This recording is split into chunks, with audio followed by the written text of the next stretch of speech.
As many of you guys know, Praetor's Revenge is probably my favorite sniper right now, but I've been doing some searching for a good adaptive or high impact sniper to be using, and Uzume, of course, is one of the best. A lot of people say the best sniper in the game right now.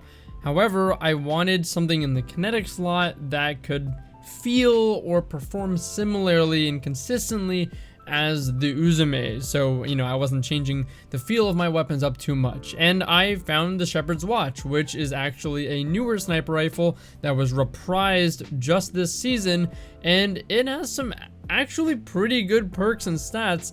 And I think this is the closest you're going to be able to get to the Uzume, except in the Kinetic slot. And of course, the best part about this is that you don't have to wait for it to be available in Nightfall Streaks. Of course, that means you can't target farm it, but at the same time, you can get it whenever you like because it's part of the World Loot Pool. And like other weapons this season in the World Loot Pool, they're not flooded with an insane amount of trait perks, which means you actually have decent odds of getting a pretty good roll. I remember the sniper in year one and thinking to myself, wow, this sniper is really nothing great. It looks cool. It kind of has that Dragunov style look to it, which is really awesome, especially if you put Gambit leather on it. I'm loving that. But besides the looks, it really wasn't a fantastic sniper by any means. It did have moving target, which was pretty great, but it didn't have quick draw or snapshot to go along with that, so that wasn't good. And I mean, it's only recently that people started favoring the 50 zooms because of the way that they work with the aim assist, and the lower zooms starting to be a little less aim assist heavy.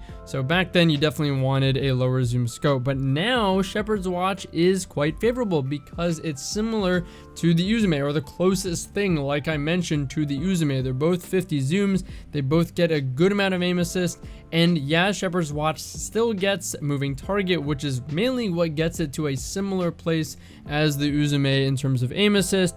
But now it gets snapshot with that, so it makes up for that. And it also has some pretty good stats when you start adding on the barrels that it can roll and different stat modifiers. The roll that I have so far is very decent. It's got snap and moving target, arguably the two most important perks you want to be landing on this weapon. It's got fluted barrel, which is great, but I did miss with flared magwell and a reload masterwork. Those two things aren't that great, but it was a good enough roll for me to use and be able to enjoy, and I liked it quite a bit. I think snap and moving target are going to be the most important perks to score on this weapon, and after that you either want as much range as possible or as much handling, and that's kind of up to you. Before we get into the stats of this weapon, the barrels and different stat modifiers that you can put together on a very optimal version of this weapon, let's talk about its trait perks. I mentioned a few times, I think the best combination on this weapon is going to be snapshot from the second column of the trait perks and moving target in your first column.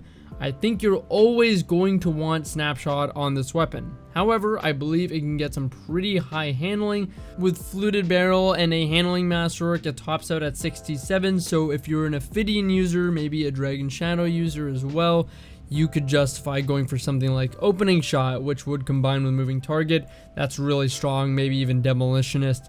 Snapshot is the best, I think, for the majority of people, but opening shot and demolitionist are there as well. The other three perks are pretty much throwaways for PvP: frenzy, osmosis, and firing line. Definitely all more PvE focused. In the first trait perk column though, you have a 4 out of 6 chance for PvP to get a decent perk, which is quite good. So if you land snapshot in most cases, you're gonna have pretty good odds of getting another perk of some sort that's good. You got tunnel vision, you have no distractions, under pressure, and of course moving target. All of these perks are great for PvP.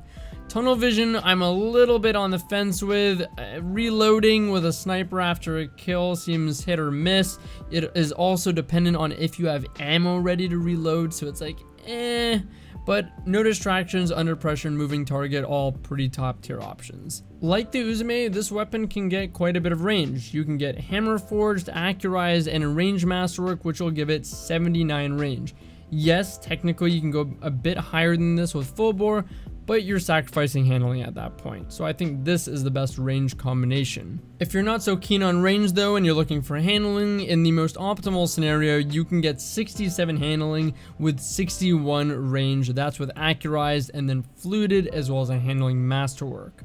The aim assist on this weapon, the base aim assist is 60, which is okay. I don't think that's anything too special per se, but because this role is moving target, that takes it to 70 while you're aiming down sights, which with a sniper I should hope is 99% of the time. So for all intents and purposes, if you get moving target, you'll have 70 aim assists on this weapon. That's before any sort of targeting mods. So yeah, that's quite comparable to the Uzume, which has 77 base aim assist. Of course, the Uzume can get the adept mods, which is different, but I digress, it is still quite comparable. In my Twitch chats, I've been getting a lot of questions about under pressure on this sniper.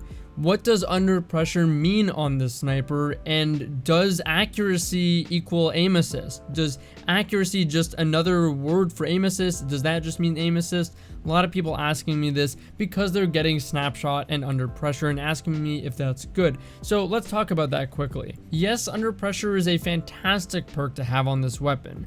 No, it's not giving you the aim assist of opening shot, improving your actual aim assist stat, but it is giving you the accuracy portion, which is great and especially significant for controller players. An accuracy boost does not mean an aim assist boost. What it means is your bullets, with the higher accuracy you have, is more likely to go completely straight where you're aiming, where your reticle is, and not have any sort of slight deviation, which would only become more significant at farther range. Naturally, snipers are high accuracy weapons, but in scenarios like in the air, they're obviously a lot lower accuracy. Mouse and keyboard gets an inherent 20% higher accuracy than controller, which is why with a single Icarus grip, they're able to hit a lot more jump shots more reliably, whereas on controller, you're not able to do that. With something like this, or opening shot as another example of an accuracy boost, but with under pressure and an Icarus mod, you will reliably be able to hit jump shots a lot more than you would without an accuracy boost. Accuracy does have an interaction with aim assist though. The higher accuracy you have, the more likelihood your bullet goes completely straight or has less area where it can possibly deviate to. This also means that it has more chances to fire within the aim assist cone of your weapon, which means the bullet will most likely be aim assisted.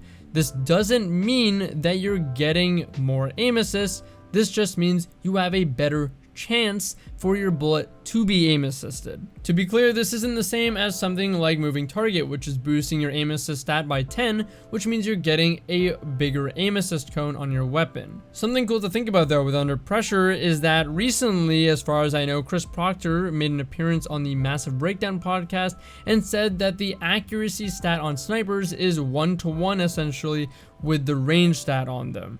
I could be wrong about this. Please confirm or correct me if I am, but that's what I heard. So if that's the case, it means that, again, the range stat is 1-to-1 with the accuracy stat, and obviously then you want more range on your sniper.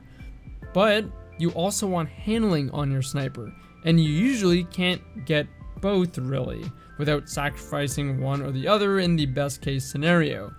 But what you can do is you can go max handling, get to that 67 handling for this weapon. That'll make it feel quicker and snappier.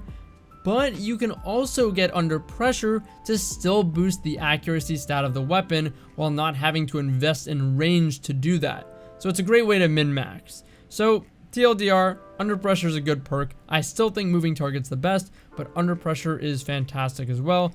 No distractions, I don't really have to go over, we already know about that. But this sniper is quite good. Again, I really think this is the closest thing you're going to get to the Uzume, so if you haven't been able to get an Uzume from Nightfalls, well, at least you have this in the World Loot Pool. Or if you're an Uzume user that's looking for a 1-to-1 kind of feeling sniper to go in the Kinetic slot, this is a great option. I didn't even get to mention this, but honestly, one thing I liked about this weapon a lot, other than the style and the aesthetic of it, is that it actually has a very non-intrusive model. It was almost weird for me to get used to having such a non-intrusive sniper that didn't feel like it was taking up half my screen.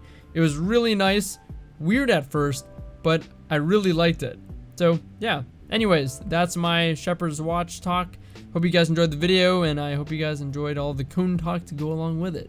Take it easy, everyone. Take care.